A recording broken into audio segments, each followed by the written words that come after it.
Dire situation in Philippine town hit hard by killer typhoon. Locally, the Audit Commission targets private recreational clubs, and controversy as China joins UN human rights body.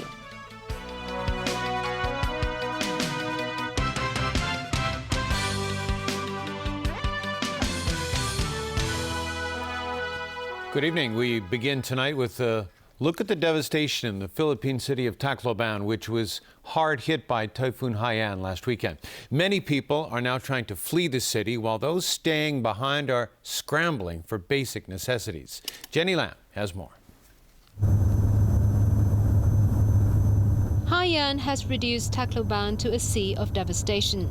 Floodwaters have yet to recede from many areas 5 days after the killer storm.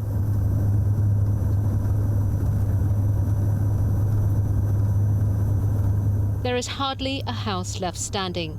The airport is barely functioning. The control tower is exposed to the elements, and the passenger terminal was reduced to piles of rubble. There is no arrival or departure hall anymore, just waiting, endless hours of not knowing when they can get out. Anxious people watch on the tarmac, hoping the next plane will be the one that would take them away. Armed soldiers are everywhere because of widespread looting. Is it safe now in downtown? I can say it's safe. People are looting everywhere. It's very bad. People are stealing gasoline, food, appliances, everything they can get their hands on. Ironically, the welcome sign for the city still stands. The only evidence that this was a thriving city just over a week ago are the twisted frames of buildings. Those on the way out cover their faces because of the stench of dead bodies, the lack of sanitation or any form of hygiene. Those who are not going anywhere must wonder how much longer they can survive here. Their only source of water now is from the sky. Back at the airport, the arrival of a plane starts the frantic scramble for seats. Bernadette has been waiting with her 2 children for a day and a night. No water, no food. We don't have any more food. So people here, all of us here are very hungry. I have lost everything, the house, the things. It's only my family. It's only the 5 of my family members. Bernadette is a teacher and now hopes to find work in Manila.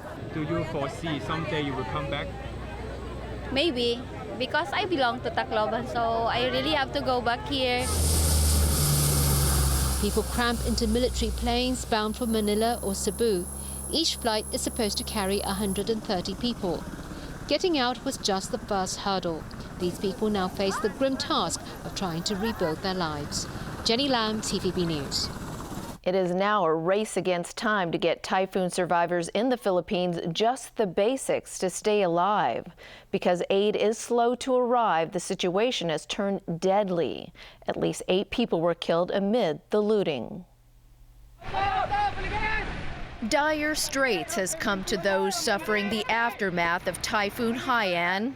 Security forces today exchanged gunfire with armed men who resorted to looting for food and water.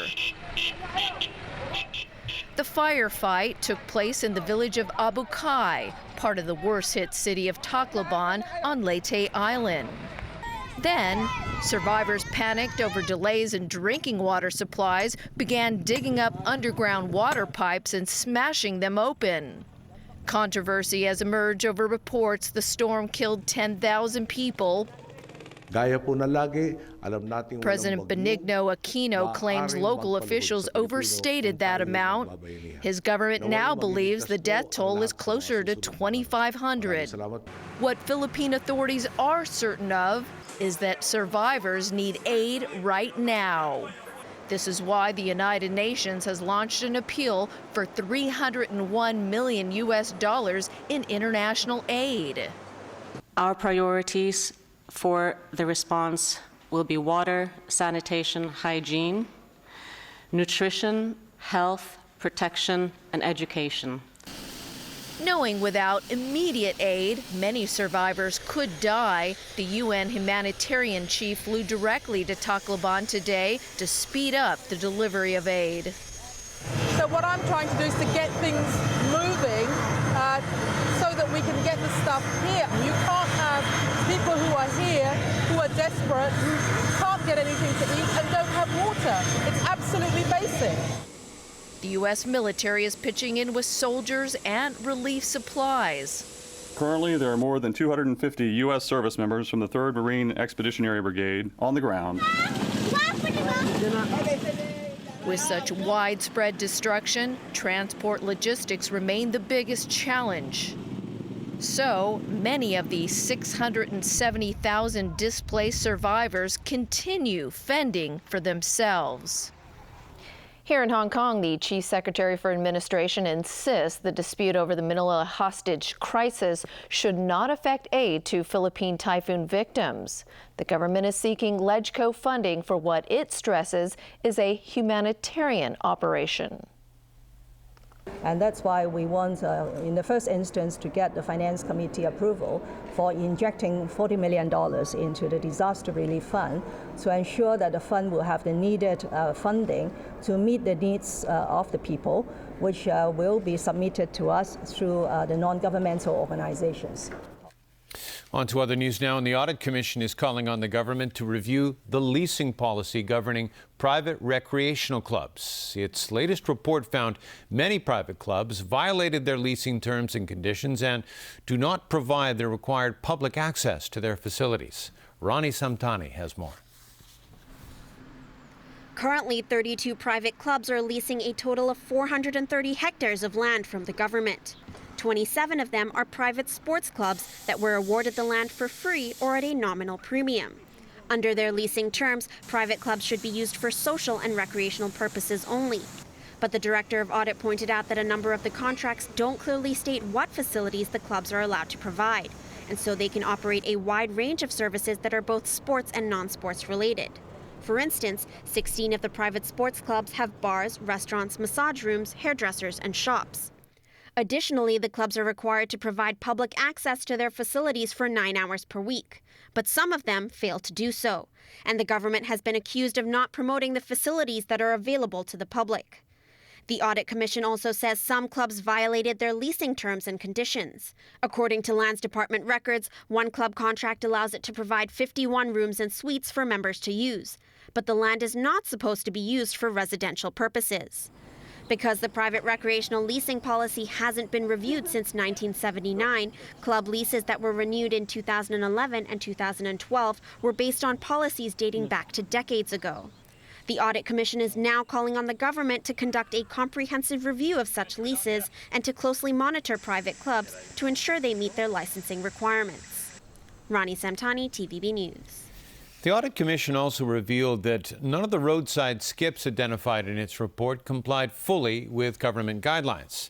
The Commission is now calling on the government to formulate new strategies for regulating skip operations. More on that from Andrew Lau. Roadside skips not only obstruct traffic, but may also lead to traffic accidents. Last year, 2 people were injured when a taxi crashed into a skip in Wan Chai. From January 2008 to July 2013, the Audit Commission identified a total of 470 roadside skips around town. None of the skips had clear markings, indicating that the disposal of domestic, flammable, hazardous, and chemical waste was not permitted. Most of them were not covered with clean waterproof canvas. Most also had no yellow flashing lights at night, and 39% were placed at no stopping restricted zones. This driver said the skips usually occupy half the road and will often lead to serious congestion. This man, meanwhile, complained about the waste odor. Currently, the Lands Department and the police could take relevant enforcement actions on roadside skips. But the Audit Commission noted that Lands Department staff sometimes took a long time before conducting on-site inspections in response to public complaints. Also, the police would only take removal and prosecution actions on skips causing serious obstruction or imminent danger to the public. In the past 5 years, the 2 departments were both responsible for removing only an average of 1 skip every 2 months. The Commission said that might not have reflected the actual situation. The Audit Commission urged the government to reassess the magnitude of the skip problem and to consider introducing a regulatory system and assigning one government department to take up the responsibility for facilitating skip operations. Andrew Lau, TVB News. China was one of 14 countries newly elected to the United Nations Human Rights Council yesterday. But as Alan Booknia reports, the selection has riled human rights groups, which say the selection undermines the watchdog's credibility. China, 176. China got yes votes from 176 of the 192 member nations of the UN General Assembly present for the ballot. The 47-nation council has seats allotted by region, with some new members elected each year to 3-year terms. The body can shine the spotlight on human rights abuses by adopting resolutions. But critics point out that China, along with other new council members, Russia, Saudi Arabia, Vietnam, and Algeria, routinely refuse to let UN investigators visit to check alleged abuses. While the vote was going on inside, there was a protest outside. Dressed in Chinese police outfits staging a mock beating, they demonstrated against alleged human rights abuses in Tibet. The lobby handed over 1 million signatures in protest to the Office of the High Commissioner for Human Rights prior to the vote. And the very fact that there are now over 123 Tibetans who have self-immolated in protest of Chinese rule demonstrate that the Chinese government does not deserve a seat at the prestigious Human Rights Council. According to UN Watch, a Geneva-based advocacy group that monitors the United Nations, only 4 of the 14 new members qualify for the seats based on their human rights records. They are Britain, France, Macedonia, and Mexico. It will be China's 3rd stint on the Council, having been elected as a founding member in 2006 and again in 2009. Alan Booknia, TVB News. And still ahead in our newscast, the former Chief Justice wades into TV licensing dispute. A Hong Kong boxer chasing his dream. And a look at the most expensive artwork ever sold at auction.